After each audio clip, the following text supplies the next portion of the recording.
My name is Henry Jarvis, and you're listening to the Real Nerds Podcast. That's pretty good. That's awesome. Very good. Yeah. Before we get started on this episode of Real Nerds Podcast, remember you can connect to the Real Nerds in many ways. You can follow us on Twitter at Real Nerds. You can go to our website, realnerdspodcast.com. You can like us on Facebook. You can also call us 720-6nerds5. Thanks for listening and enjoy the show.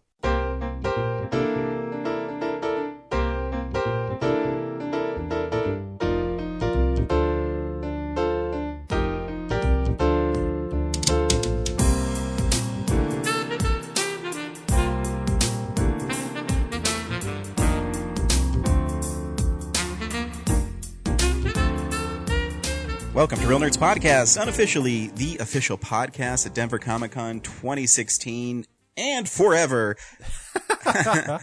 I'm Ryan, and with me this week is James. And just James. Brad is filming again. Yep. He's a busy guy. He is. I forget what he's filming. I don't know if he's filming Eileen's thing or he's filming a music video. No, it's just him. He's got his phone. He just likes to stand in the bathroom And just film himself peeing. You know. Not like in a grotesque way. Like, you're not seeing any naughty bits. Just like, you know. Well, maybe someone wants to see the naughty him bits. sitting on the toilet.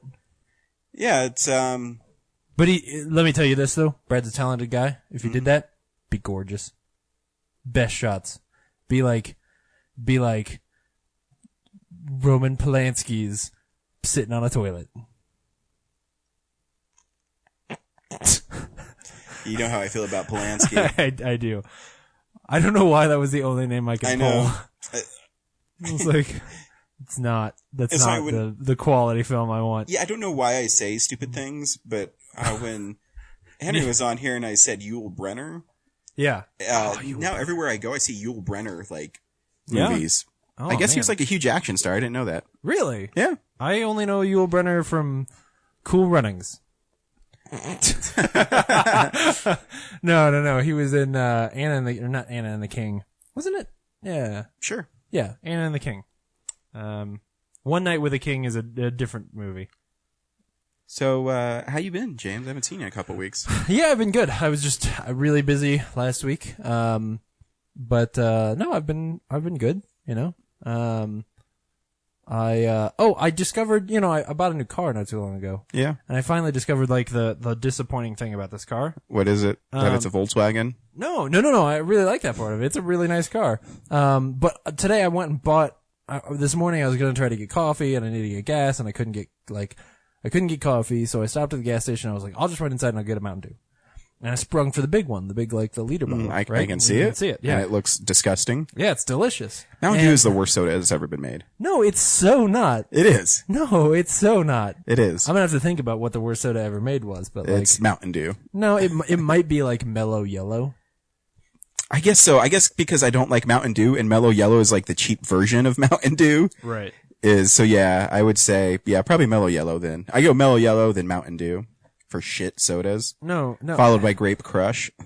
Okay, yeah. See, now Grape Crush, I thought, I've told you the story about Grape Crush, right? No. We brought it in at Sam's Club once, and it was in like a normal case of 24 or something. But I was like, holy shit! Like, I haven't had Grape Crush since I was a kid, so I bought 2 boxes.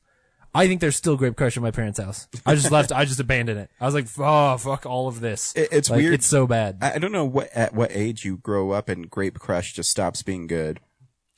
But I like Orange Crush. It's sometime between the ages of 8 and 25, because that's the period of time where I didn't drink orange. So if I'm helping scientifically us figure out the answer to this, So we have what would we call that? We got a range. A range to start with. Yeah. Anyways, getting back to what's disappointing about the car, the bottle doesn't fit in the cup holder. It does just barely, but like you gotta shove it down in there. Yeah, real hard. I don't think it's just yours though. Because Really? I'm pretty sure it wouldn't fit in mine either. And Yeah. I drive a CRV. Yeah. Because cup holders are getting smaller, which is too bad because they're drinks narrow. are getting bigger. Yeah, they're more narrow. Even mine has like those. Does yours have like the little flaps in it? So, Yeah. Yeah. So I don't think it would fit in mine either. Interesting. Yeah, it's like little springy things that pop out of the side, which is also unfortunate because a normal size bottle of Mountain Dew, like right where the flappy things come in, is where the bottle like curves, so it makes it really hard to get the bottle in and out. I'm just saying, Mountain Dew or Volkswagen, you guys need to talk. Please plan your next car better. Well, you need to talk to the Pepsi bottlers of America. Yeah. Because they're the ones who designed the bottle. I could go buy a Coca-Cola bottle and see if they're any better, but I doubt it. I mean, they're going to be. I mean, my Coke bottles similarly fit sized. in there. I guess I don't drink Pepsi too often, so I don't know. Yeah. See, I like a good Pepsi. Yeah, my mom is crazy for Pepsi. When we were growing up, my mom would always have like a 24 pack of Pepsi. That was like her thing, you know? Cause my mom doesn't drink, so she would always have like a Pepsi. Yeah. And, she wouldn't care if we had one every couple days or something like that, you know? But you could never, ever take the last one. If you took the last one. My mom has the same rule. Yeah. I'm not, about Pepsi? Yeah. Huh. Specifically about Pepsi. Like, and more specifically, cause there was a while where she was buying Pepsi in bottles, like the little bottles. So it's the same, you know, it's like 12 ounces like a can. Yeah. But that way she can like drink half of it and put the other half in the Sure. fridge and save it, right? And so she doesn't ever want somebody to drink the last bottle because she doesn't drink a lot of Pepsi. So when she does, better fucking be some Pepsi there. Right. She's gonna hate the fact that I just said fucking while I quoted her. Yeah, because I expect that from your mother to just Right. be walking in and be like, James, you drink the last fucking Pepsi. James, where's the fucking Pepsi? Actually, that'd be awesome if your mom did that. Okay, so I got this call from my mom. I have to tell this story. Cool. I got this call from my mom this week, and she's like, I'm listening to the podcast on the way home, driving in the car, and she's like, and I had to listen to 15 minutes of you boys, and notice the way I said boy, you boys talking about Kung Fu times on the phone, and I thought it was hilarious. That is awesome. I was like, this is so great. I got my mom to say Kung Fu and titties somehow. This is just an amazing moment in my life. I forgot that was a movie, and that Right. we didn't believe it was a real movie. Yeah, and we played she was like, and you played the trailer? You made me listen to the trailer. It's so good. It's what we do. Yep. Yeah. We're not only are we a podcast, we're also an investigative reporting podcast. This is journalism. This is journalism where Come we gotta on, Mom. figure out exactly what Kung Fu and Titties is. Yeah. Which I would actually get Blu-ray. Oh, it was ridiculous. Yeah. Yeah. Like, cause then, I was talking to Rafe last night and he was like, you guys should do a commentary. Just sneak a commentary into the podcast feed of you guys talking over Kung Fu and titties. Which is a good idea, Rafe, and I wouldn't mind doing it, except I don't want to spend $30 on the movie. I agree. It's worth about $1. I wonder if it's on Amazon, like, streaming. No. It can't be. It can't. It has to be. They have everything on stream. I swear they have like 6 million movies at stream. Yeah. Yeah, maybe. Anyway, what are we doing here, Ryan? Every week we go see a new movie and we podcast our experience to the world, except I'm the only one who saw a new movie this week. Yeah. And I went and saw Sinister 2. Cool. Which was written by our good friend Scott Derrickson. Yeah. So stay tuned for that. I had a lot of fun at the Alamo this week because my server Sydney, who's in her last year at film school, Oh, cool. was very nice and did a very good job. And I was the only one in my row, so it was nice. And dude, they have like the best deal. Have you ever had their hummus there? No. It's $8 and it's huge. Oh, yeah? Because I was at school all day and I was really hungry. And so I got So you were just like, I need some bean mush. Yeah, well, I went to the Alamo and said, I don't know what I want, but I said, the hummus sounds kind of good. So I asked her, I said, hey, is, the hummus good? She says, yeah, it's really good. It's really garlicky. I said, cool. I love garlicky hummus. And so I said, well, order the hummus and maybe I'll get like, chicken fingers or something else as well. It came out, I'm not joking. It was in this like huge, I can't think of the name. What's the thing that the witches stir Bowl. their... Oh, cauldron. A cauldron. It came out like in this huge cauldron. But it had like a whole cucumber, like quartered, a whole green and red pepper sliced, carrots, celery, and a pita that was cut up. Yeah. So it was huge. So I didn't even eat it all. Wow. It was awesome. And it's $8. So I was really, really happy because it was good. It's a lot of beans. It is. Speaking of the Alamo Draft House, this is what you can see next week at Alamo Draft House. Hi, I'm Leonard Maltin, and I love going to the movies. I always have. What I don't love is people who intrude on my movie-going experience. I know a lot of you feel the same way, but there's always that one person. And I've tried every technique. I've tried being polite, tried being sarcastic, I've tried shushing. Sometimes nothing works. Look, I'm not antisocial. You want to hang out with your friends? Have fun. You want to talk or text? Go at it. Want to play video games?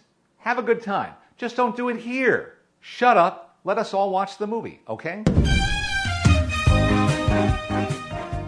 It's a busy week at the Alamo next week. Yeah? Yeah. So, Fantastique, which is basically their fantasy film series, is The Dark Crystal in 35 millimeter. Did you read the paragraph underneath it? No, is it It's awesome? really funny. It says it's fucked up. Of course, it's the fucked part is, edited out for your mother and, just kidding, Carol. So they have The Dark Crystal in 35 millimeter. The Third Man. Oh, okay. Yeah, cool. Man. The Damned. Don't You Wish That We Were Dead. I don't even know what that is. Vinegar Syndrome, which is a really cool little, imprint of Blu-rays, and they take really goofy movies. And, they're actually showing a movie there, and it's Sweet Trash. Weird. Mondo X Chiller is Maniac Cop 2, which has Bruce Campbell in it for about 5 minutes. Oh, really? Yep. Oh. This is the one that That's is the most interesting thing about Maniac Cop 2 that I've heard yet. this is the one that I'm kind of excited about, and this is a tweet that has gotten the most action, or I guess the most activity on our account in the last week. Yeah. The Water Boy is playing with the Broncos safety TJ Ward, Cool. and for $40 you get tickets to the movie, obviously. You get gumbo, because the Water Boy's Louisiana. And okay. Got it. you also get an ice cream sandwich. The tickets are $40, but the good news is all proceeds benefit the TJ Ward Foundation, which, is, a charity. So make sure that you help charities. And you get to see a funny movie. I actually watched The Waterboy recently, and it's actually holds up pretty well and pretty funny. And you get to meet a Denver Bronco. He'll be there signing autographs. I've never seen The Waterboy. You haven't? Nope. It's fun. Is that's a thing I should do? If you want to have fun, eat some gumbo and ice cream and help a good cause, I think you should go do it. All right. The tickets are only $40. Cool. I mean, what's a movie? $10 and then, $10 for the gumbo usually, and maybe $6 for the ice cream sandwich. And then you get to see this dude. And you can see this dude. But the good thing is I'm sure that, all proceeds go to help his foundation. So Yeah. it's raising money to help kids. And nothing wrong with that. Not at all. Girly Night is Say Anything. Hi, buddy. Look at that little guy running around. What is he gonna break first? The vacuum. Yep. Probably. Sure enough. And when you think that, Say Anything's a good movie. yeah, it is a really good movie. Yeah. John Cusack. When you think that the Alamo is done with fundraising, you would be wrong. The free outdoor film is actually at Sloan's Lake on my birthday. In case anybody cares. Oh. Nobody does. I'm not gonna celebrate. Is Pee-wee's Big Adventure, and it's benefiting the Girls Incorporated of Metro Denver, and it's outside at Sloan's Lake, and I was at the Alamo last night, and you get red bow ties. There's going to be the tequila dance-off and Mr. T cereal. So, why wouldn't you go? Is this sexist? Why do girls have an incorporation? Do we have an incorporation? Yeah, it's the TJ Ward Foundation. I don't know. All right. Do we need one? Nah. We're all right. Yeah. We're men. We're tougher than women. Oh shit, that's not what I was saying. That's what you just said. No. That pretty much. No. Yep. I just want to have my own incorporation. I don't even know what an incorporation is. I just want one. I'd have to look it up, but my guess is they help at-risk youth or something Oh, okay. in Denver. That's pretty good. That would be my guess. I'm gonna pretend that I'm not looking it up right now, so we can. Okay. Hey, the other thing is that on September 7th, they are also showing The Color Purple, which we, the Real Nerds, will be hosting, Yeah. which is pretty cool. Are we hosting it? I thought it was just you. Well, we. I mean, at the very least, I'm going to be there, and I'm going to put something together. I wasn't invited to it, so Yeah, the tweet was towards both of us, and I talked to Steve. Oh, okay. So yes, I'm sure that, yeah. I will be there helping, of course. Yeah, I'm sure that you are allowed to come and help. Anyway, so come out and see The Color Purple. If you've never seen The Color Purple, it's a fantastic little movie. it's a fantastic, huge, I was gonna say, epic. It's a Spielberg like period drama epic movie. Oh yeah. Epic in the word that it's really well done. It's not, battle scenes or anything, but Oh no, there's huge battle scenes where Whoopi Goldberg fights with orcs. So if you want to see that happen, then definitely come see the movie. I need to finish up the last couple Spielberg movies I haven't seen so that I can put together a list of what my favorites are. Mm-hmm. But of his like really heavy dramas, it might be my favorite. Oh, yeah? Like out of your Schindler's List, your Amistad's, like, yeah, I really do. 'Cause it feels very personal in a way that I think that the others don't. Even though he's got obviously some connections with Schindler's List, like that issue is so huge that Color Purple takes things, because it's dealing with one person, it feels very intimate. And I think that makes it very effective. So come out and see The Color Purple, September 7th. yeah. Man, now you got me really thinking about Spielberg dramas. I know, because I have to say, like, bombastic, controversial things. Are there any others other than, like, of that ilk? Like, Always is a drama, but I wouldn't, it's not the same as... You know which one that surprised me is War Horse? Surprised me how moving it is, because it's yes. It's a movie about a horse, and the horse is the main character in that movie.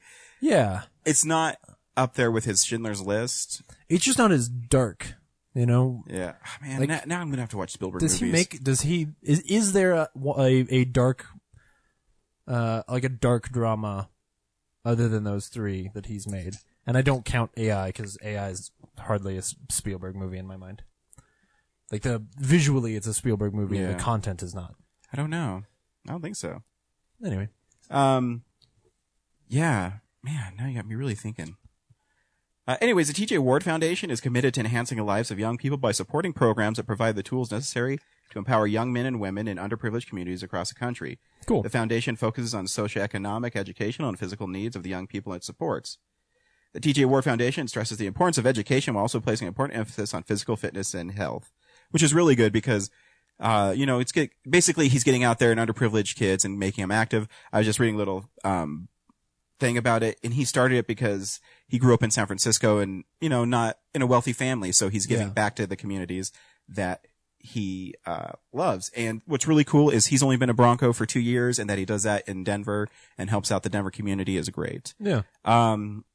The Girls Inc. of Metro Denver inspires all girls to be strong, smart, and bold through life-changing programs, experience that help girls navigate barriers and reach their full potential. Hell yeah. We provide year-round academic achievement and skill-building programs that are delivered by trained mentoring professionals in a positive all-girl environment. Awesome. Very cool. Both of these programs are very well are very cool, and you should absolutely support them. Plus, you get to see movies. Yeah. I mean, Pee-wee's Big Adventures is Tim Burton's best movie, so I would say we're gonna fight. What do you think Tim Burton's best movie is? It's Big Fish. It's Big Fish. Oh, we are gonna fight. Big Fish. It's really Big Fish is a big floppy dead fish on a dock. No, it's not. Big Fish is a great movie. Yeah, it's pretty good. But it's not as good as Pee-wee's Big Adventure. Maybe Ed Wood. Actually, I probably should say Ed Wood. Oh, Ed Wood, dude. I should say Ed Wood. We should both say Ed Wood. We should. Okay, right. yeah, Ed All right. Wood. Yeah. All right. High five, agree. Yep, we did it. So make sure you support both of those because I think it's really cool. Yeah, that's awesome. And you get free food. Yeah. Yeah, because all the money goes to charity. You're giving to charity and you get free food. Yes, exactly. That's the way to look at it. Yeah. Uh-huh. Go give to charity and see some stuff. I was thinking of you when I was leaving the Alamo too because I bought Laura one of those Minions pint glasses. I hate you. And their Blu-rays they have for sale right now is Cherry 2000. Oh, really? It's only 15, they have it at the Alamo? It's $15, yeah, so Oh, I thought of you. Man, I should have bought that. Yeah. I even walked past their little Blu-ray rack yesterday, and thought like, oh, I should look at it and see if there's anything new on there. But I already have Spring, and that was the only thing I thought they might have added. So that's interesting. Cool. Yeah. What do you want to do first, James? Let's do Blu-rays. Cool.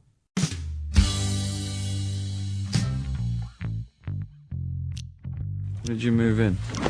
About 5 years ago. By the power of Grayskull. Point Break or Bad Boys 2? Which one do you think I prefer? No, I mean, which one do you want to watch first? You are pulling my leg.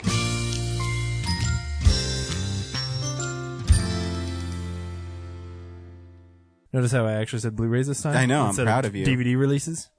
Yeah. Hi, Kellen. I really tried. Hey, buddy. He's like, I want to clean. How do I get the vacuum going? Teach me how to plug things in. I'll tell you how you do it. Honey, we need a vacuum. You're the worst. You're the worst. She should hit you. She looks at me like that, but I'm pretty sure my wife loves vacuuming. If you guys get divorced, I'm choosing her. That's fine. Oh. My wife is one of those weird people that just loves to like organize and vacuum.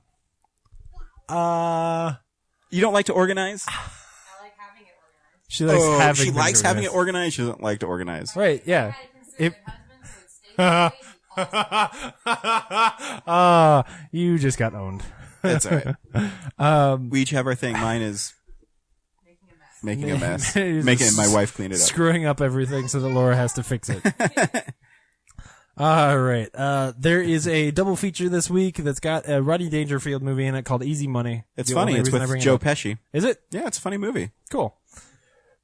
I wonder if I've ever seen a what's his face movie. I'm not sure. A Rodney Dangerfield? Yeah. You haven't I don't seen know. Back to School? Maybe. Kellen, don't play with the power cord. Don't play with that. That's Kellen, come here, buddy. That's not for playing with. You're gonna stick your fingers in there and you're gonna die. Or worse than that, you're gonna turn off the podcast and I'm gonna kill you. And he ran away. Good job. Don't threaten my son. I'll kill you. I was just kidding. I know. I was just kidding. I know, and I was Oh too. my goodness. Or was I? I had to be effective. It got him to run away. All right. The Walking Dead season 5 is coming out this week. Ooh, I got that coming. Have you seen The Walking Dead season 5? Yeah. I think I'm like 2 seasons behind. It's really good. Is it really might good? It might be their best season. I'm not even exaggerating. I think as the seasons go along, they're actually getting a lot better. Yeah. The first season, I think, had 2 or 3 episodes that are pretty good. Yeah. The second season started getting pretty good because it had some shocking twists. Yeah. Third season, Third season's where I fell off, like halfway through third season. there's some really strong episodes. Fourth season's really good, and Yeah? the fifth season I think is their best one. Shit. All right. I'm going to have to catch up. All right. Criterion is releasing Throne of Blood, which That's a cool name. Yeah. It sounds really cool. The cover's really awesome. So if you know what Throne of Blood is, check that out. If you know what Throne of Blood is and you're mad at us for not knowing what it is, send us an email and tell us why we should see Throne of Blood. There's a movie called Sorrow that I've never heard of, but it's some kind of horror movie inspired by actual events. There's a movie with Jennifer Lopez called Lila and Eve that looks like garbage. Nice. There's a Blu-ray release, the 30th anniversary of The Last Dragon, which the guy from that movie was at the Alamo at some point, not too long ago. I saw his picture at the theater yesterday. I don't know. Okay, so now we're just gonna get into horror movies with really, really cool covers. I can't tell which ones are Scream Factory releases though. No, that's Arrow. Arrow's a imprint of, they're from England, and I have one called Society that is a really weird horror film, but the box art's really cool. It's like flesh, Weird. and it comes with a comic book. Yeah, I love the name, Blood Rage. Yeah, I like the secondary cover here, Blood Rage, and it's just like a knife in front of like the woods and a woman screaming Sweet. in the reflection, which that one's pretty good. So you can pick up Blood Rage. There's a movie called Play Motel. I have no idea what it is. It might be porn. So let's move on. There's a movie called The Revengers coming out this week, which has got that's such a Ernest cool name. Borgnine. Yeah. Is it a Western? I believe so. That's sweet. It's what it looks like. And I mean, just, Revengers. yeah, just look at this cover though. Look at this beautiful painted cover.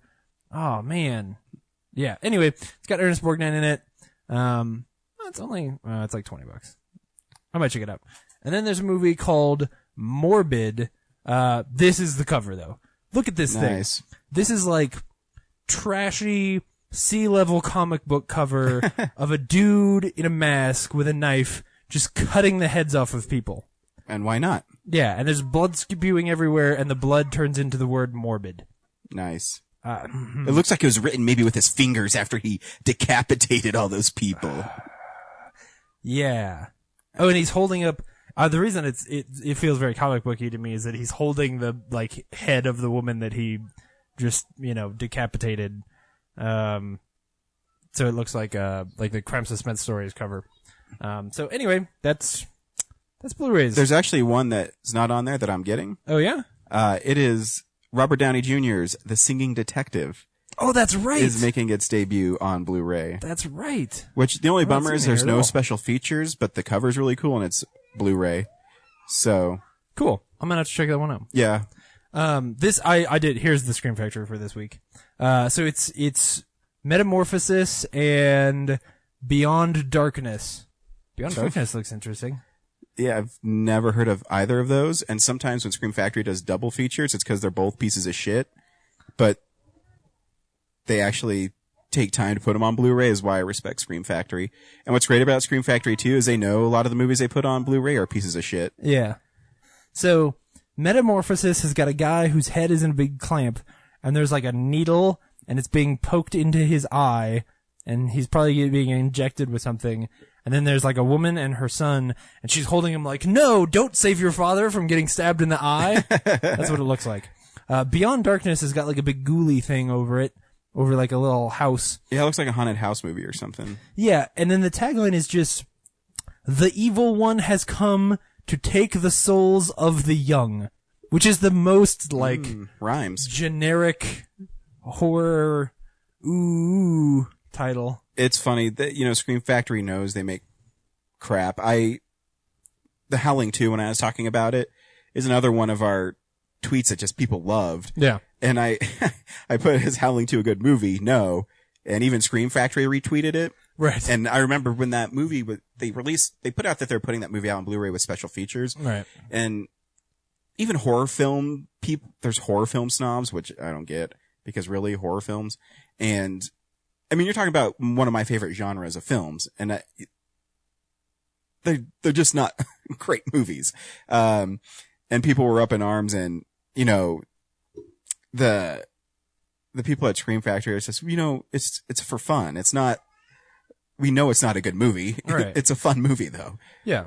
So good for them. Yeah. Good for them. If you want to see Metamorphosis and Beyond Darkness was the other one. Yeah, something like that. I don't know. I already closed it. Beyond Darkness. Beyond Darkness. Yeah, that's exactly what it's called. Sweet.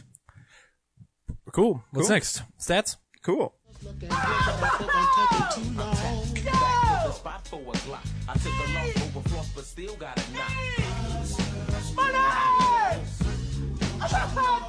does that make you feel good just to say that? Say it with me one time, Jerry. Show me the money! Show me the money! You love this black man! I love black people! I pretty much called this like straight up. Yeah. I said that Sinister would make about 15 million and that Straight Outta Compton would repeat. And yep, that's what's going to happen. Yep. I'm actually surprised Man from U.N.C.L.E. didn't make as much money. I'm not. I mean, I'll talk about it a little later, but as good as the movie is, most people don't know what Man from U.N.C.L.E. is. Yeah. Like my mom even said that there were two people from work that she invited, and as she was leaving, they were both like, "Oh man, I'd really like to go see the movie with you," and the trailer looked interesting, but they were like, "Oh, but I don't know what Man from U.N.C.L.E. is." And the name itself is so elusive Yeah. that, similar, it's basically the same as Mission Impossible, right? is. Like it's, hey, we're gonna make this old TV show into a movie. The difference is that the title Mission Impossible lends itself towards, like, people seeing It it. does sound cooler. Right, yeah. Whereas Man from U.N.C.L.E., you're like, it sounds like,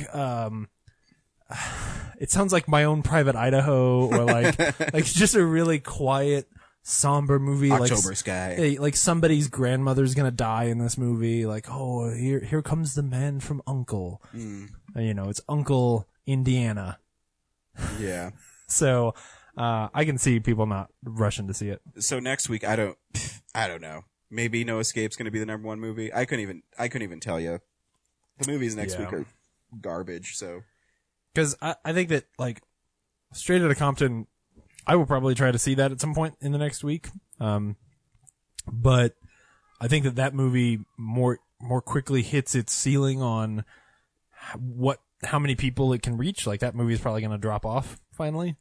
Mission Impossible will continue to, like, yeah, well, they're skate projecting along. to 28 million this week. Yeah.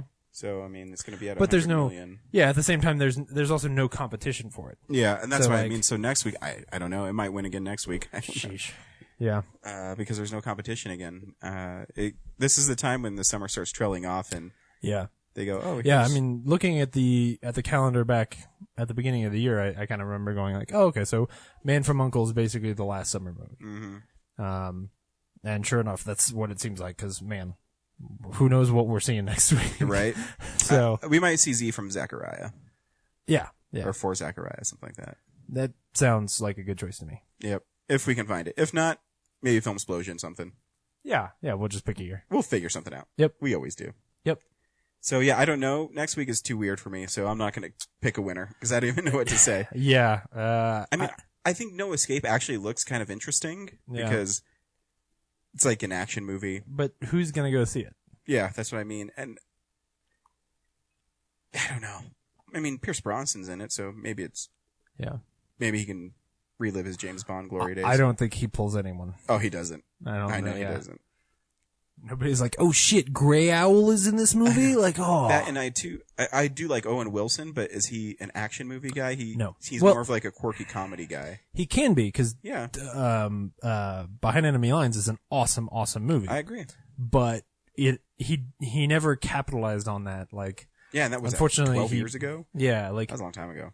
Maybe even he, longer. he could have been like a not quite Chris Pratt, but like he could have filled that role. 'Cause even the Shanghai Noon movies, right? Like Dude, they should make another Shanghai Noon movie. they should totally make another Shanghai Noon movie. Yeah. Oh wow. Like the that would be fantastic. Mm-hmm. But I think that his emotional problems and all of that stuff, I think probably kept him from really capitalizing the way he Yeah. could have.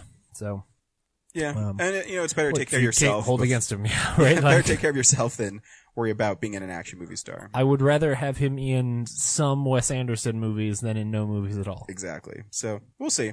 So maybe someone who's more educated than us can send us an idea of what you think's going to be the box office totals next Yeah, week. yeah. Because I have nothing.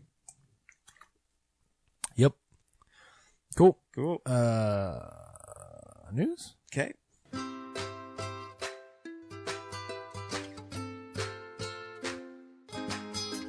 In other news, the Prime Minister of Sweden visited Washington today, and my tiny little nipples went to France. The White House Reception Committee greeted the Prime Rib Roast Minister, and I do the cha-cha like a sissy girl. I do the cha-cha. I'm sorry, we seem to be having some technical difficulties. There's like nothing that happened this week. There's lots of movies that are finishing production Yeah. because I think they're gearing up for next summer. Did you see this Drew Struzan poster? Yeah, it's for Star awesome. Wars. It's really cool. Man. I was watching a video of him drawing it. If you're a fan of his on Facebook, Yeah. you can go there and he has videos of him drawing it. It's pretty sweet. Oh man, I love him. It's not like an official one sheet. Should be. But yeah. Well, unless he's doing an official one sheet. Like hopefully if he he's is. like if he's doing another one, that would be awesome. If I were J.J. Abrams, I'd be like, "Hey Drew, can you like come out of retirement and paint like 14 posters for these movies? Would you just go ahead and paint like a poster for the next 10 films and That'd be great. yeah, just in case you die, we want to make sure that Star Wars always has a Drew Struzan poster. Do a couple of Raiders ones too. Like just leave the face off of Indiana Jones and like just paint some Raiders of the Lost Ark posters, and then when we make sequels to those movies, we'll paint in like, Chris Pratt. yeah, right, yeah, whoever. At my academy, they're doing.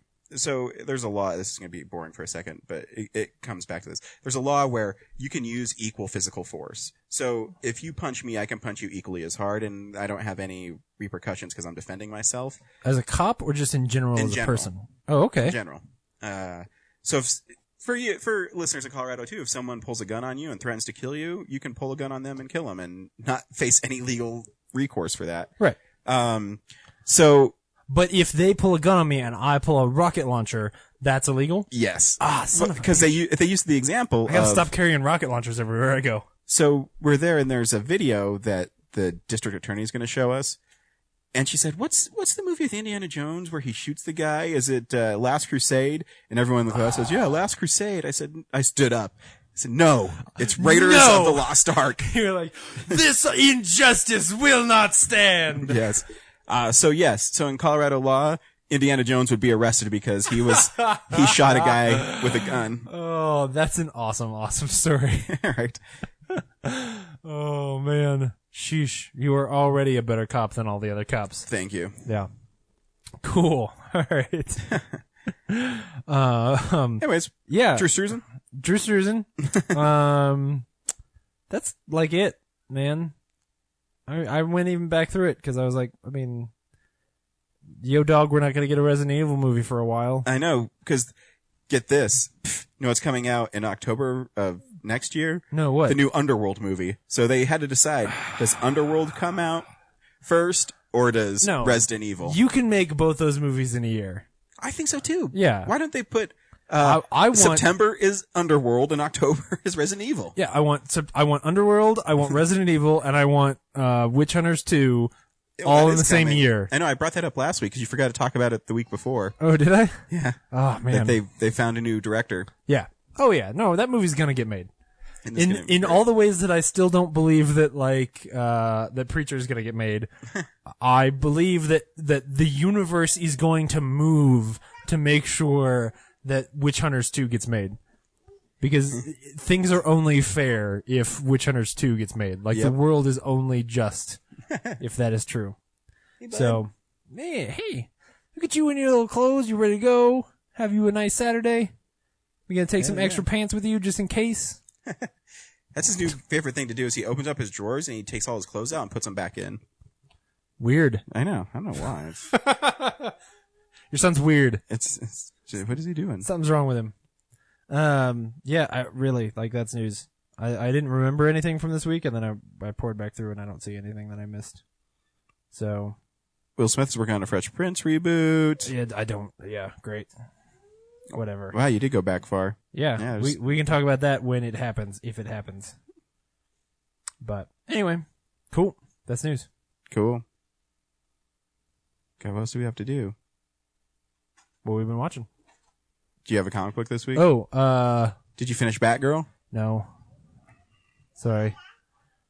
It's pretty good so far, though. It is good. Yeah, I like it. I'm liking it a lot. You can pick up trades for Batgirl at Colorado Coins, Cards, and Comics. You totally can. In Arvada, Colorado. Yep. You should pick them up. Yeah, and you'd get a better deal. Yeah, 20% off. Yeah. Secret Wars from Marvel's really good. Is it? Yeah, it's really good. Good. So yeah. You haven't read any really interesting comics. I haven't done anything. I've been reading comics, but they haven't been. I will say I'm disappointed in Spider-Verse, which is a Secret Wars kind of thing. It takes all the other Spider people. Not because the story's not good. The story's kind of interesting. The art is horrible in it, though. Oh, who's doing the art? Somebody I've never heard of. No. And which is weird if you think of a Spider-Man, because the covers are done by Nick Bradshaw, and he's a really cool artist. And the inside, the panels are really flat and not very detailed. And I'm sure it's just this guy's art style, but it doesn't fit Spider-Man at all. Yeah. Because you have to have, the way spider people move. You know? Yeah. I don't know how to describe it. It just doesn't work. That's funny. I wasn't here last week, so we didn't talk about that article that you posted about Rob Liefeld. Yeah. Oh my gosh. Wasn't it funny? Good. Oh man. Someone actually poured through all that stuff to find horrible Rob Liefeld. Oh yeah. Man, he's so bad at feet. He is. Holy crap. Sometimes people their legs just end. Yep. They just come to a point. It's like they're always on tiptoes. Yep. You're like, holy crap. What are you doing? What? Uh-huh. Yeah. So anyway. It's not weird. So don't buy Rob Liefeld books. I've always said, and the fists he makes, his fists make no sense. Yeah. I don't know why people used to like him. It seems like he's just a lazy artist. Yeah. Well, the 90s were hard. No, because you got people like Mark Bagley, I thought, did really good. Yeah, but Mark Bagley's really talented. Yeah. So, oh man, that makes me want to go read some Ultimate Spider-Man. You should.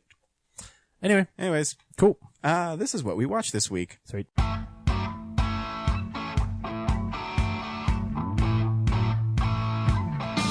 Are either one of these any good?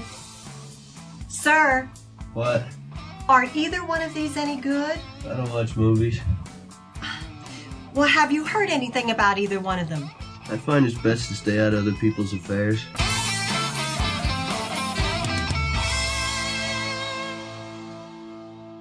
I didn't watch very much. I've been fucking busy and it sucks because I get burnt out being in school so much that it's hard for me to focus on anything. Yeah. So I watched Batman Returns. Cool. And I still think it's Tim Burton's best Batman. But I will say, watching it again, I do have some issues with it. Like that those movies aren't good. Sorry, I'm being cruel. I'm trying to pick a fight. The thing is they're not great movies. No. There's elements of them that are good. The thing is so I watched Batman Returns. I'm doing research on it, and its budget was twice as much as Batman. So I think it was like $60 million. I think the first Batman was $35 million, which is weird when you think about it.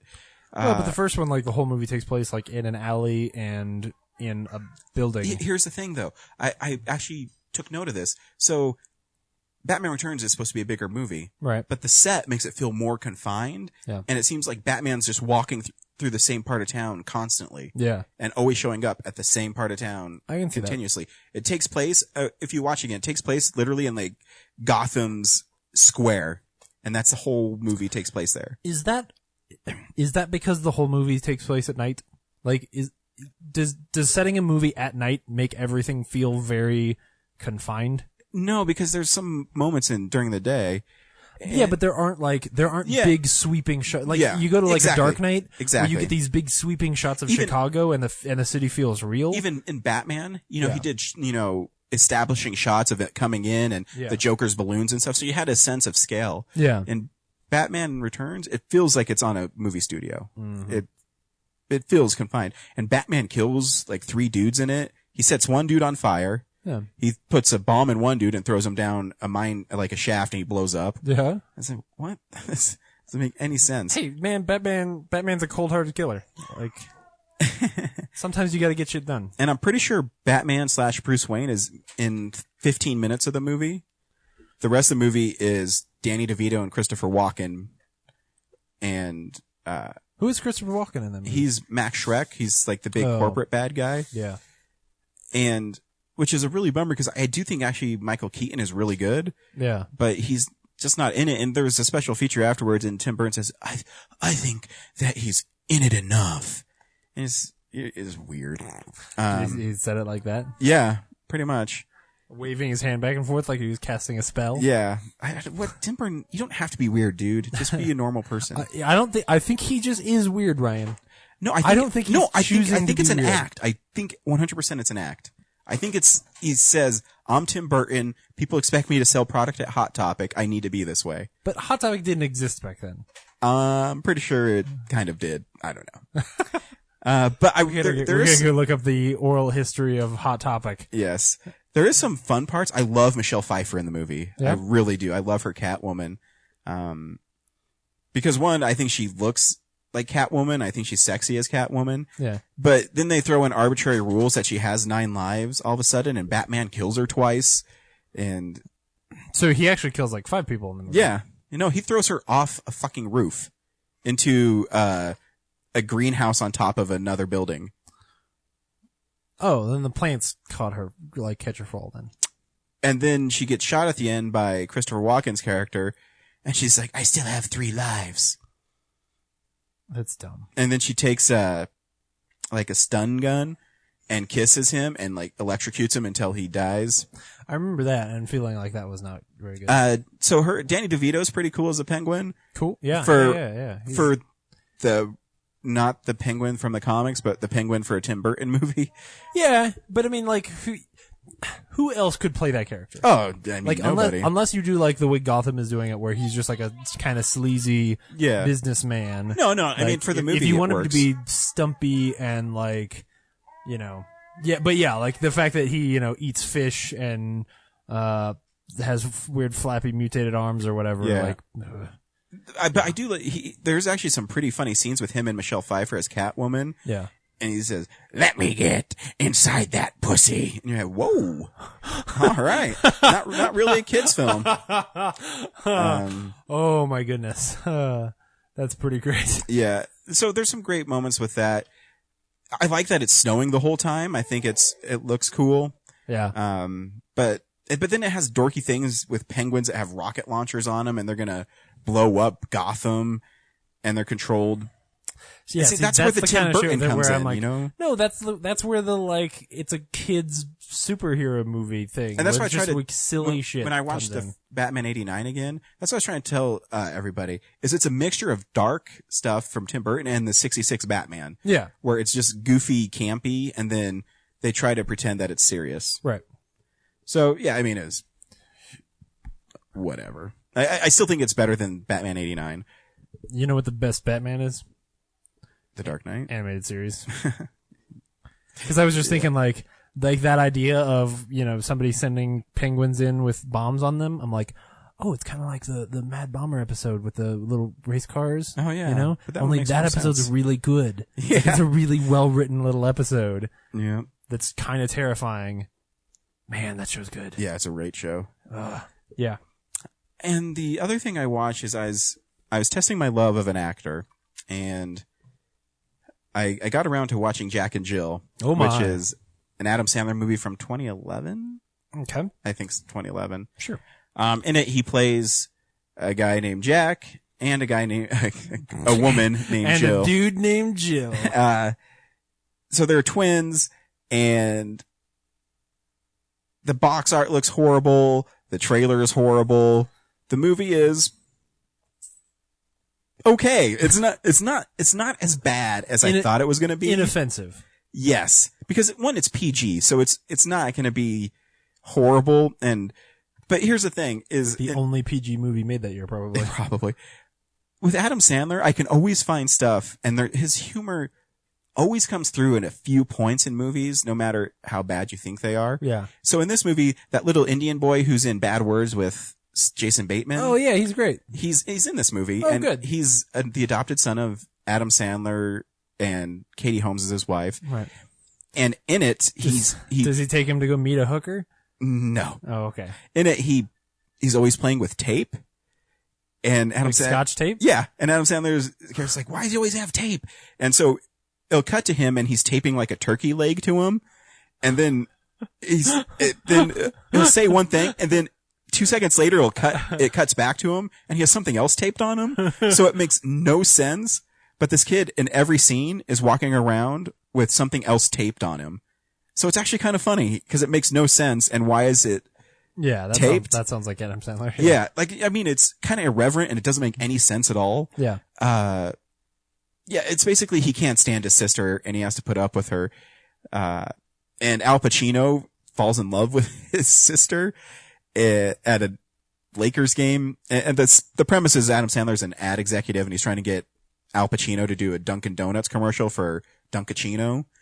And so they go to a Lakers game with Johnny Depp, and so Johnny Depp and Al Pacino are there, and Al Pacino falls in love with Jill, and so he sends her like a hot dog that's like, call me, and it says Al, and she looks up at him, and he's like, the thing is, Al Pacino goes like full on in the movie, full on, just goofy, and so Al Pacino's really great in it. Huh.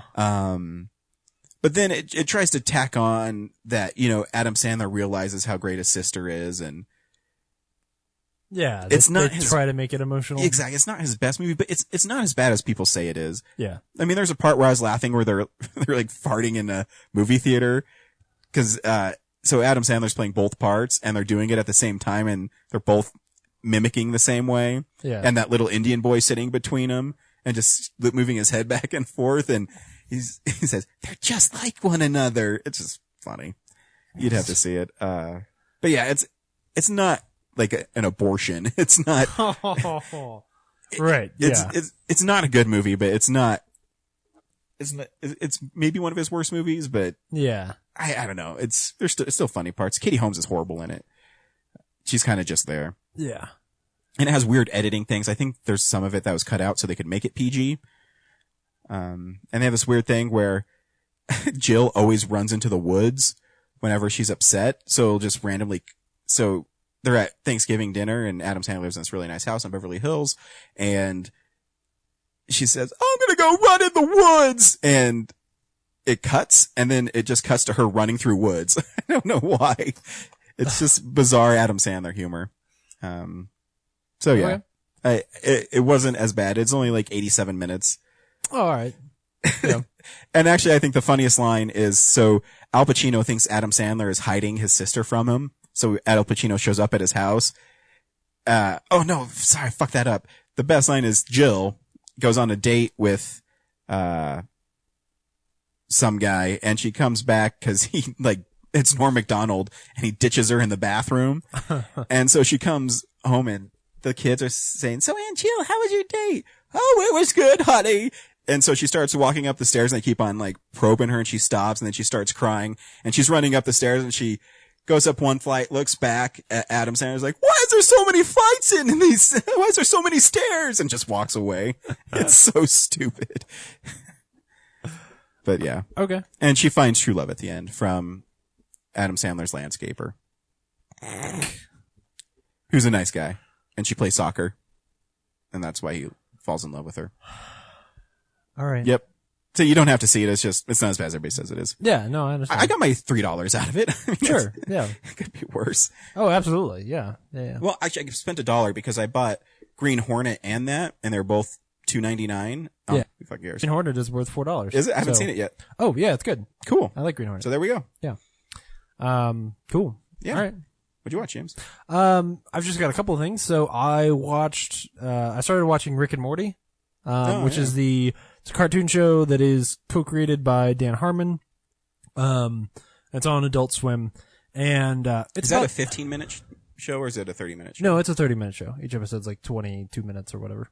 And it's on Adult Swim and, it's about it's like 4 episodes into its second season. Mm-hmm. Started watching it last week. At this point, I have watched all the episodes about 3 times. Is that good? Yeah, I really like it. Basically what Rick and Morty is it's like an extreme version of Back to the Future. So Rick is this crazy science grandfather who kind of looks like an alcoholic version of Doc Brown. He does, and kind of acts like an alcoholic version of Doc Brown. And then Morty is basically Marty, only Morty is a kid and super dumb. And Rick just pulls Morty into weird adventures, though rather than, they don't necessarily travel through time, they tend to go through dimensions, so they'll go to a dimension where everybody's some kind of Cronenberg monster. And, anyway, it's, I really like it. Every episode is they come up with some kind of, quirky thing that Rick is gonna get them into. Sometimes it's hey, we have to go to this other planet and get these weird seeds of this tree, and we have to smuggle them through interdimensional customs, and just weird stuff. Some episodes, they introduce this thing called, Mr. Meeseeks, I think it's called. There's an episode where Rick just magically has this thing where you push this button and Mr. Meeseeks pops out and he helps you do something. So you're like, Mr. Meeseeks, I want to be popular at school. And he goes to school and tells everybody that you're cool. And as soon as you're popular, then he disappears. And the idea of a Mr. Meeseeks is that he's supposed to disappear after they're supposed to die very quickly is the idea. And so Morty's family, who, he's got a dad and a mom and a sister. And of course the dad is super dumb. And he asked Mr. Meeseeks, hey, I want to be better at golf. And the whole episode is they keep creating more and more Mr. Meeseeks because no one can make this guy actually get better at golf until the Meeseeks go crazy and they're like, we're not supposed to live this long. And they start killing each other and creating their own Mr. Meeseeks to help kill each other. And it goes insane. There's just there's some weird kind of twisted stuff in there. And, it's really funny. It's a fun little throwaway kind of thing. But totally worth if you sit down and you just want to kill 20 minutes, it's on Amazon It's on Amazon Video, but it's not Prime. So I bought the first 2 seasons. But it's well worth it. I've watched it a lot. So I would either pick it up, or if you get a chance and you can like DVR it or whatever, I think it's worth checking out. Cool. The other thing I saw was last night I went and saw The Man from U.N.C.L.E. Cool. Which I really love that movie. Yeah, you know, when I was talking to Brad about it, it's fun. I really like this movie a lot. Really? Oh, yeah. Like it? Like it. Wow. So bought the score. I bought the soundtrack. The soundtrack is pretty badass. Yeah, and unfortunately, the actual soundtrack you can buy doesn't have all of the original, or not original music. It doesn't have all of the, music that's in there. He uses a lot. I would go so far to say is that Guy Ritchie in this movie, he gets close to, Tarantino-esque levels of really amazing use of, third-party music in the film. There's, Italian rock and roll music in here, and just awesome shit that makes this movie so much fun to watch. What would you expect, cowboy? Man, so the movie's gorgeous. Yeah, it's absolutely gorgeous. Guy Ritchie makes cool movies. Yeah, he does. I mean, I haven't seen what's the one with Madonna. I haven't seen that one. No one should see that movie. So, but I mean, every other one of his movies. That movie killed his career. Every other one of his movies, I'm like, yeah, these are pretty awesome. Yeah, this really feels like Guy Ritchie getting the chance to make the James Bond movie that he's never going to be allowed to make, and that honestly no one's going to be allowed to make. Yeah, right. This movie is, if you're a big fan of the old James Bond movies, if they wanted to make a movie like that today, this is what it would be. Yeah, I agree. It's fun. It's more of an intrigue movie. By comparison to Mission Impossible, Mission Impossible is a big tentpole action scenes and everything is very huge scale. The action scenes are pretty subdued, but there's a lot of intrigue and character and the sexual tension is really well developed and the arguments between the main two characters are great. I want to crawl inside of Henry Cavill's voice and just live there for a while. It's cool. His voice is so cool. It sounds like a goodness. 60s spy movie. And it looks like there's shots in when he goes to the party and the one woman, your son is pulling all your Blu-rays off the shelf. Yeah. This is awesome. It just makes me happy to watch. Anyway, so oh, you're fantastic, buddy. He just grins and he goes back to it. So I forget where. There's this shot when he goes to the party and the evil woman is there and it looks like it was shot in the 70s. Oh yeah, the movie looks that way. Yeah. And there's the way it zooms in and stuff. Oh yeah. Well, and just the coloring and whoever his cinematographer was on this movie does an amazing job. And I was telling Brad, I think the biggest Guy Ritchie moment is after they hook up the Nazi to the electric chair. And they say, "What should we do with him?" And he catches on fire. It's a great scene. My mom, I was sitting with my parents and my mom's laughing so hard and I hear her go, "That's not funny." It is funny. It's super funny. Oh. See, she would like Tarantino. That's like a Tarantino moment. It totally is. But that's the most Guy Ritchie moment. The bad guy. Yeah. And I love the part too. I was telling Brad, just Henry Cavill is so cool. Yes. I love when he realizes he's been drugged and he puts, the glass down and he starts making a bed. Yeah. And he says, "Yeah, the last time you did this to me, it hurt." Right. Yes. Oh my goodness. It was so much fun. I love those characters. I really do. Yeah, it was just, the plot is whatever. I don't care. But yeah, it's just as throwaway as any other It's a spy movie, right? Only what's kind of cool about this one is all of the character stuff in between them is what makes it great. I think the opening sequence is some of the most fun I've had this year. Straight up. And I will even go so far, this is what I was sort of building to, because this is really more of an intrigue kind of a movie, and it has some cool action moments in it, but it's really more about these characters and them trusting each other, and then just the fun character play, the scene when they're walking through, looking at all the architecture, and Henry Cavill shows up and is like, "You need to go over that way and pretend like you are afraid of these robbers." Like, that's a really cool, Yeah, fun it's scene. pretty cool. You know? But them Russian would not be. Right, yes, exactly. It's awesome. Like, all their arguments about, like, how they should behave as spies and that kind of stuff. I love the scene, too, where they're picking out outfits for, what's the, Alicia's, Alicia Vikander? yeah, Vikander. What's Gabby. her Gabby. When they're picking out outfits Yes. for her and they both have different ideas of what But style that belt is. would not match. It does not have to match. It's so good. So yeah, I mean, the real truth here, and I've been thinking about this a lot. I had genuinely more fun in this movie than I did with Mission Impossible. And it's not Mission Impossible. They're both fantastic movies, but Mission Impossible is big action and all of that stuff. And this was just fun. It was just nice and enjoyable, and like I liked listening to the characters talk. And, you know, it's that kind of thing. It scratches that itch. I want to see another one of these immediately. Yeah. It's kind of the way I felt after the first Sherlock Holmes. It was like, yeah, was this perfect? No. Was it a whole lot of fun, and do I want to see more of it? Hell yes, I do.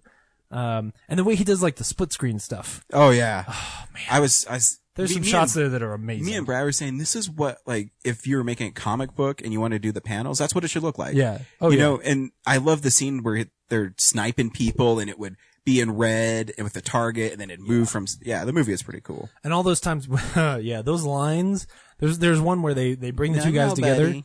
and the line starts to disappear, but before they walk in, oh, it's so good. And the opening chase scene, come on. Yeah. Where the one Army through- Hammer's like through Berlin. running and catching up to him. Did he just rip the trunk off the car? there's this gorgeous shot when Henry Cavill gets out, or when Solo gets out of the car and tells her to drive on, right? And they do that cool thing with the cars, which is awesome. Mm-hmm. And then he walks around the back, and there's this aerial shot of Henry Cavill walking out from behind the car and lifting the gun to shoot it. That's just so, and like the lines, the shadows, and the way he's holding the gun all line up to be perpendicular, and it's just a gorgeous shot. Like it was so good that in that moment I was like, I'm not in the movie anymore because you just distracted me with how cool this looks. Yeah, I really enjoyed it a lot. It was a fun movie. Yeah, so I think people should go see it. Yeah, I think I recommended it too. Yeah, it was fun. Yeah, I kind of want to go see it again. So, anyway, that's what I've watched. Cool. This week, I went and saw Sinister 2. This is going to be fun. I'm looking forward to this. Ryan, should people go see Sinister 2? No, let me do it. Let me do it. Ryan, should people go see Sinister 2? If you're a fan of the first one, then yeah. If you haven't seen the first one, then no. Yeah. I think it's actually a rental. Here's a trailer for Sinister 2. Are we going to spoil a lot of it? Do you not want me to? I mean, I'm going to ask you all kinds of questions. So yeah, yes, that's fine. Yes, yeah, okay. Here's a trailer. Okay. Oh, baby. Boys, let's get ready for bed. Can we just watch till the next commercial? Come on. I don't like it when you boys watch stuff like that before bed, okay? So let's go. Come on. It's not real, Mom. It's okay if it's not real.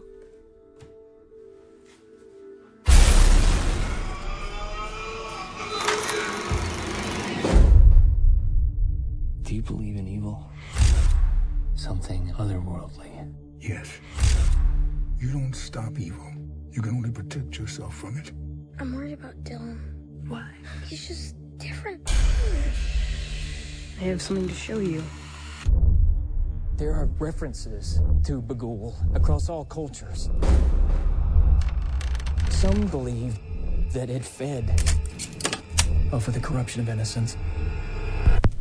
Children, have you ever met the bogeyman before? No, of course you haven't, for you're much too good, I'm sure. Hush, hush, bogeyman. There are always three things in common. There's a murdered family, a house, and some form of offering. What does she say? It's coordinates to where?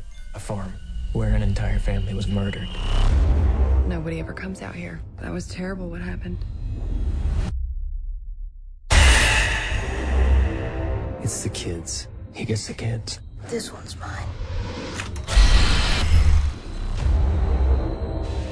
Your family's in danger. Why? He's gonna hurt us. I won't let that happen.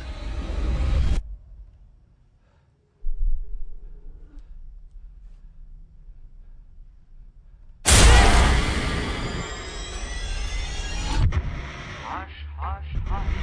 Here comes the boogeyman. Don't let him come too close to you. He'll catch you if he can. Catch you if he can. Catch you if he can. Catch you if he can.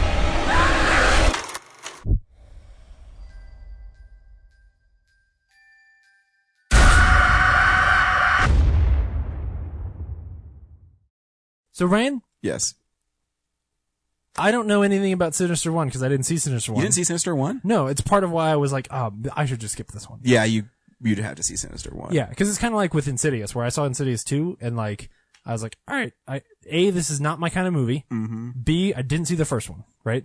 So, yeah. So if I haven't seen Sinister 1, give me a quick update, like, what is Sinister? Okay, well, and one, then... you should see, I think you would like Sinister 1. Really? Yeah. Because here's the thing with Scott Derrickson. Scott Derrickson makes unconventional horror films where you expect him to go one way, they kind of don't go that way. I mean, even if you don't like The Exorcism of Emily Rose, it's not really a horror film, it's more of a courtroom drama with horror elements. And just to be clear, if he had made this movie, I probably would have gone to see it with you. And I will say, I'll get to it. So Sinister 1 is about a true crime writer. Right. And he hears about a horrific crime. Actually, I think Sinister 1 has one of the scariest openings of a movie ever. It's like a Super 8 film, and it's these 4 people, and they're all hanging from a tree. Mm-hmm. And they're moving, and all of a sudden you see the branch cut, and they all drop and are like killed. Mm-hmm. And then there's no music. It's just like the sound of film going like Super 8. And there's 2 kids and 2 adults murdered at the beginning by hanging. And it's creepy. Yeah. And it picks up, Ethan Hawke plays, what's his name?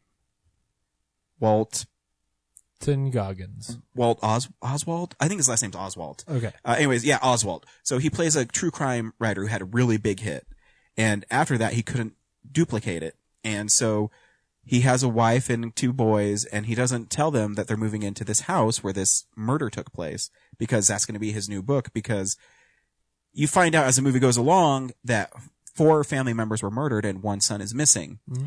And so it's a true crime story. So he wants to go there. He wants to recreate it. And while he's there, supernatural things start happening, things that don't seem right. And the more he digs, the more he finds that these occurrences of family members being murdered and a missing child, boy or girl, is throughout the last like 30, 40 years in America. And so he starts piecing together what's happening, and he does research, and he finds out that there's a demon named Bagul who preys on the innocent. And what he does is he corrupts somebody in the house, and that person is the murderer. So you learn, there's some spoilers, you learn that the missing children are actually the people that are killing. So at every one, the missing kid is actually the person killing their family. Yeah. So they're the ones filming. So what Bagul does is he doesn't really do anything directly. He influences the innocent to kill people. Okay. And so Ethan Hawke, figures this out, and one of his sons is starting to act a little weird, and he's like, fuck this, I'm getting out of this creepy house. Why would I live at this house when it's, because there's always the old thing in horror films is, why won't you just fucking leave? Right. Why would you stay in this house? So Ethan Hawke says, yeah, I'm leaving. I'm not staying here. I'm leaving this town. Fuck this house. I don't care about my money. I don't want to die. I don't want put my family in danger. And, he goes, and they go to a new house, and, it happens to him. The son murders them with an axe. Gotcha. And the reason is the curse actually doesn't happen until you leave that house. So by leaving the house, Bagul is able to get into the kid. So by leaving the house is actually why they die. Okay. So he takes what it's like, why did they just leave? And because they left, they die. Right. In it, he asks this police officer for help. He doesn't ever get his name. He's Officer So-and-so. And so in Sinister 2 picks up, maybe a year or so after the first one, and Officer So-and-so is back, and he's investigating this Bagul. And what he's doing is he's going back and he's burning down all the houses. So he's trying to stop. What he's doing is he's seeing where people have been murdered by Bagul. Or Yeah. I guess not by Bagul, been corrupted by Bagul. Yeah. And he's burning down all the houses.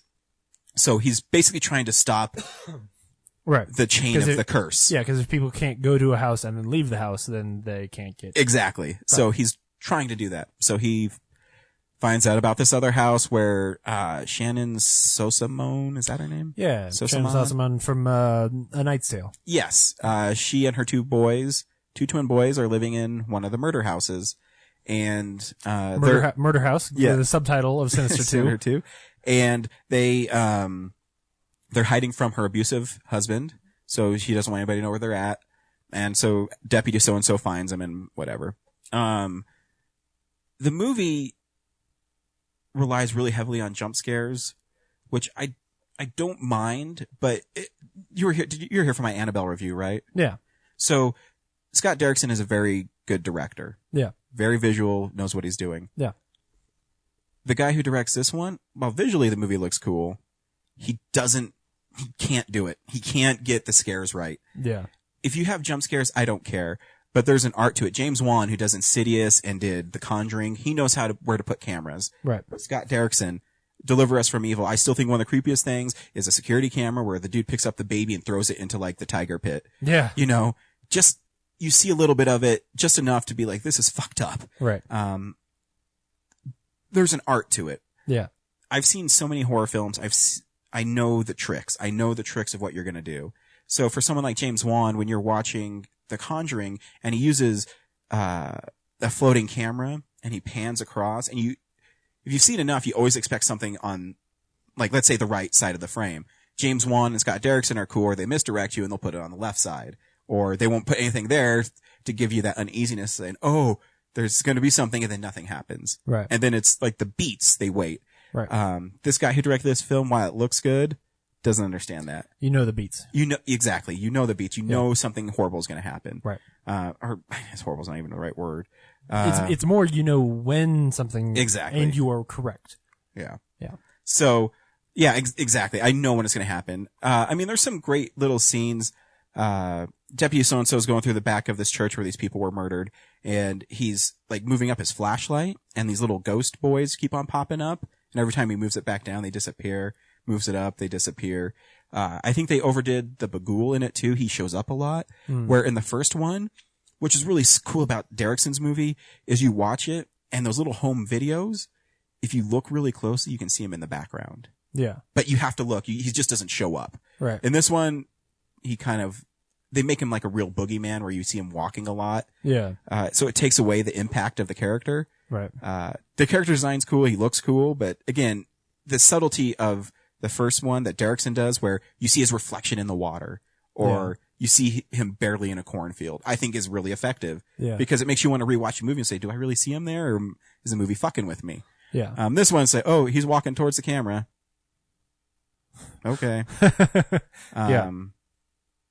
Anyways, so yeah, it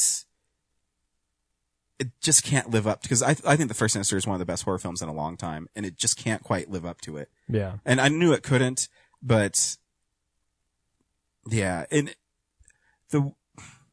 so the way Ethan Hawke finds out in the first one is he finds this Super 8 projector, and he has all these film reels on it. It says, I don't know, like family vacation.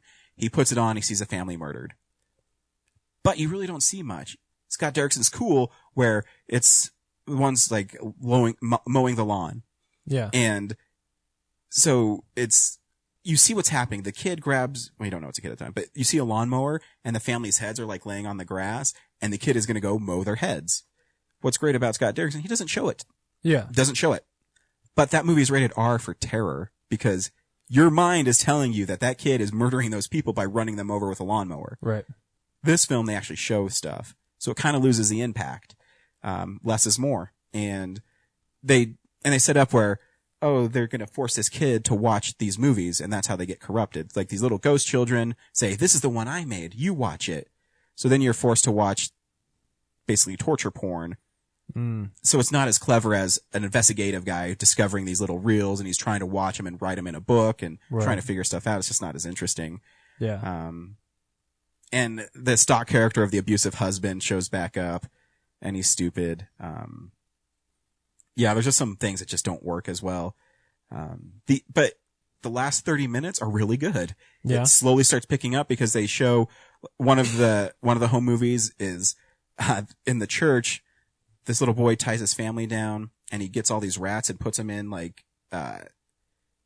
covers them up on their stomachs, and he puts like holes on the top so the rats have to eat their way through their bodies. Yeah. That's hardcore. And yeah, just like it was in Fast and the Furious 2. Too Fast, Too Furious. I haven't seen that one yet. Oh, yes, that happens in Too Fast, Too Furious. Cool. So Yes. I'll be able to see that eventually. Yep. Yeah, so I mean, it picks up steam eventually. And it gets kind of creepy, but then it ends, and then they have like a tag scene that's not very good.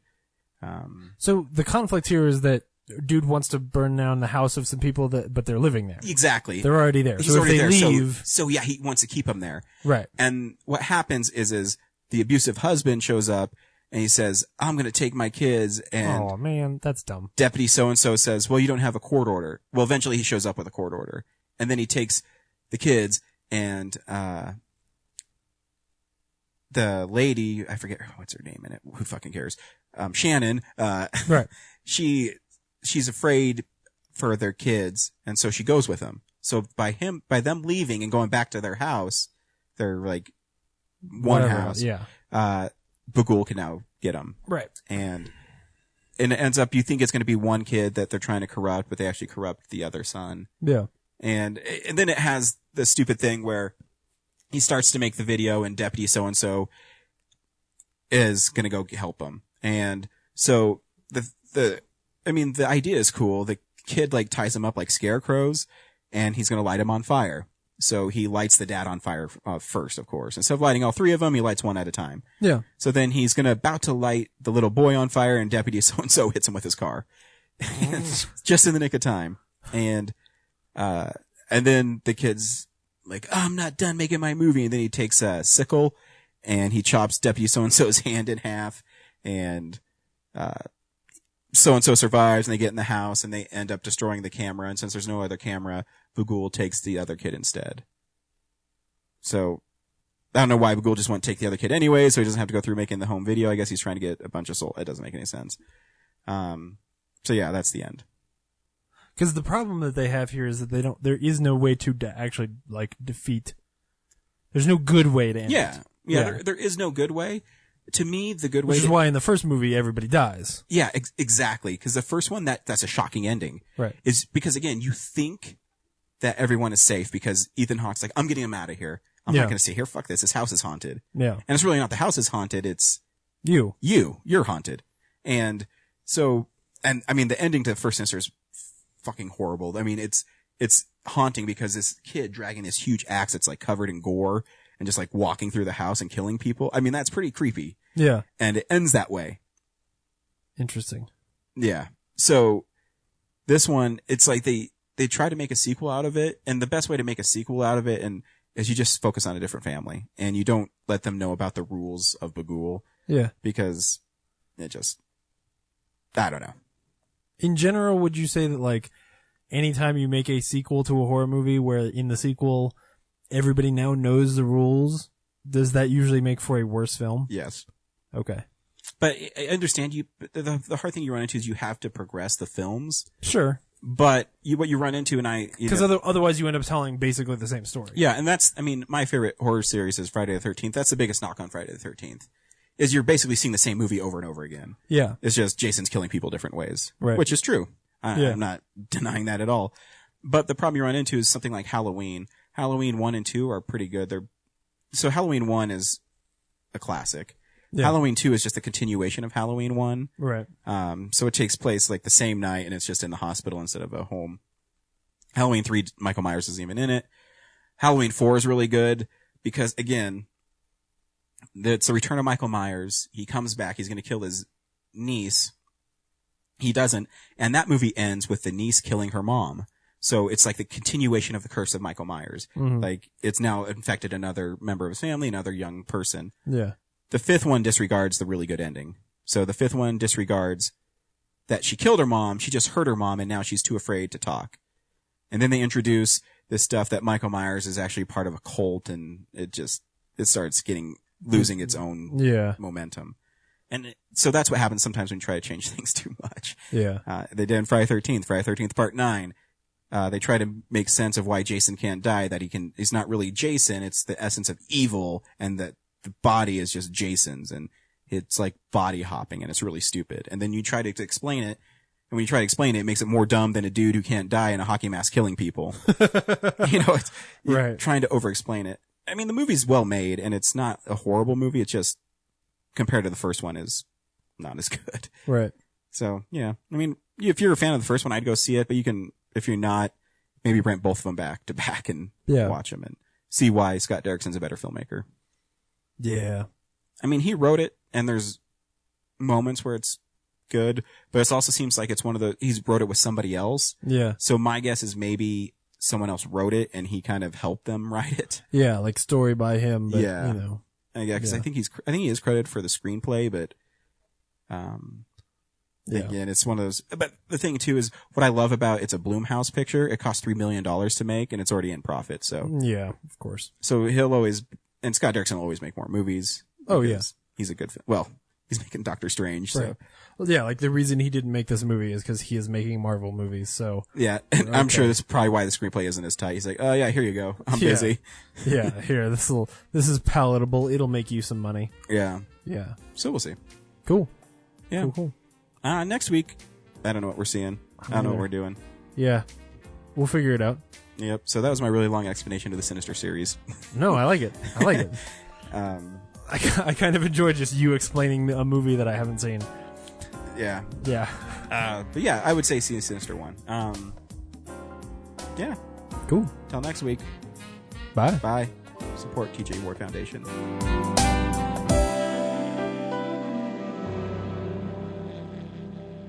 Visit our website, realnerdspodcast.com. You can tweet us at real_nerds. You can email us even, realnerds@gmail.com. Like us on Facebook.